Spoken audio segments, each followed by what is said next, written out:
सत्संग जी, प्यार से कहिए धन निरंकार जी। आपका शब्द सार में एक बार फिर से स्वागत है। कहते हैं कि ब्रह्म ज्ञान ले लिया तो कैसे भी नहीं रहना है। हमारा जीवन चरित्र व्यवहार आचरण सब सही होना चाहिए। तब ब्रह्म ज्ञान लेने का मतलब दुनिया समझेगी कि ये ब्रह्मज्ञानी है। हम ब्रह्मज्ञानी का मोहर लगा लिया, ब्रह्मज्ञानी हो गए ब्रह्म ज्ञान लेकर के, लेकिन हमारा स्वभाव है, चरित्र है, आचरण है, व्यवहार है, वो गलत है, उसका कोई मतलब नहीं है। डॉक्टर है, डॉक्टर की पढ़ाई कर लिया, दवाई दे ही नहीं रहा है, सुई लगा ही नहीं रहा है, मरीज देख ही नहीं रहा है, पेशेंट को देख ही नहीं रहा है, तो डॉक्टर कैसा? वैसे ही ब्रह्मज्ञानी है। ब्रह्मज्ञानी का आचरण, स्वभाव, चरित्र बढ़िया होना चाहिए, सुंदर होना चाहिए।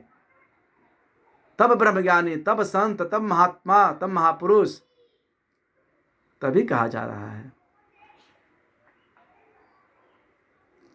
हम ब्रह्मज्ञान लेने से ये न सोचे कि ब्रह्मज्ञान लेने से अब हमारी काम हो गया। नहीं, काम तो हो गया, ठीक है, लेकिन उसको उस अवस्था में बने रहने के लिए ब्रह्म ज्ञान को, जो जीवन में हमारे मिला हुआ है, ब्रह्म ज्ञान की अवस्था को कायम रखने के लिए अपने चरित्र को, अपने व्यवहार को, अपने आचरणों को सही रखना पड़ेगा। जैसे एक मिसाल है कि टिकट हमने ले लिया विरार से चर्च गेट तक। टिकट तो ले लिया है विरार से चर्च गेट तक के लिए, बिंदास हो गए। अभी हमको कोई डर नहीं है, टिकट मास्टर पकड़ेगा ही नहीं, टीटी पकड़ेगा ही नहीं अभी, क्योंकि टिकट हमारे पास है, बिंदास हैं हम, कोई टेंशन नहीं है, कोई डर नहीं, कोई भय नहीं, क्योंकि हम टिकट लेकर बैठे हुए हैं। अब हम बिंदास हो गए हैं कि हम चर्च गेट पहुंच जाएंगे।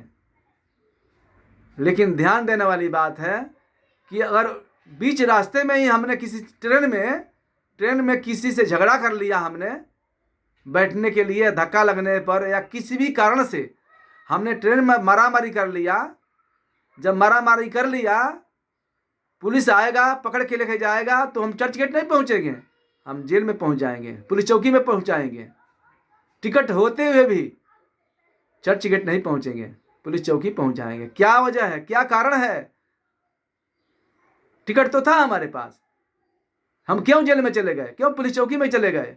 कारण कि हमारा व्यवहार सही नहीं था, हमारा आचरण सही नहीं था, टिकट रहते हुए भी हमारा आचरण सही नहीं था। तो वैसे ही टिकट रहना ठीक है, टिकट तो रहना ही चाहिए। हमारा सफ़र करने के लिए, विरार से चर्च गेट सफ़र करने के लिए स्वभाव ही अच्छा रहना चाहिए, चरित्र रहना चाहिए, व्यवहार अच्छा रहना चाहिए। अच्छा, किसी झगड़ा, गाली गलौज, मारा पीटी नहीं करना है, तब हम चर्च गेट पहुंचेंगे।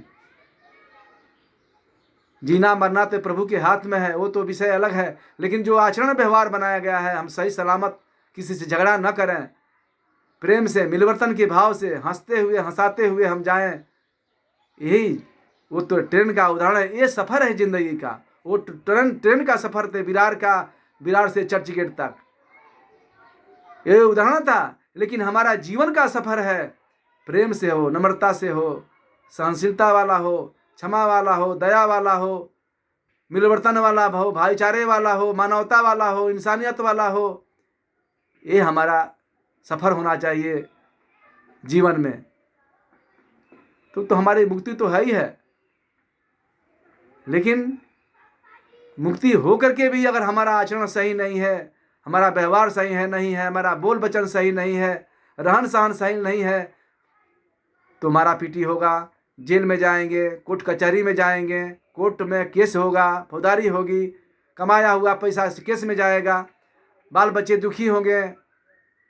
फिर जीवन क्या है? जीवन क्या इसीलिए जीवन मिला हुआ है? क्या इसीलिए ब्रह्म ज्ञान मिला हुआ है? क्या इसीलिए सत्संग मिला हुआ है? क्या यही काम करने के लिए मिला हुआ है? नहीं महापुरुषों, नहीं, ये काम नहीं करना है। ब्रह्म ज्ञान मिला हुआ है तो ब्रह्म जैसा रहना चाहिए, संत जैसा रहना चाहिए, महापुरुष जैसा रहना चाहिए। महापुरुष के जैसा जीवन ऐसे ही होता है, सदाचार वाला, शिष्टाचार वाला, मर्यादा वाला, प्रेम नम्रता वाला, सहनशीलता वाला, क्षमा वाला, त्याग वाला, ये जीवन होता है महापुरुषों का। तो जो इस जीवन में इस ढंग से जीता है, जो सतगुरु कहते हैं,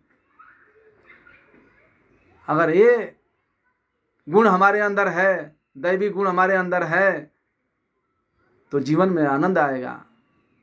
हमें भी आनंद आएगा, जो साथ में रहेगा उसको भी आनंद आएगा।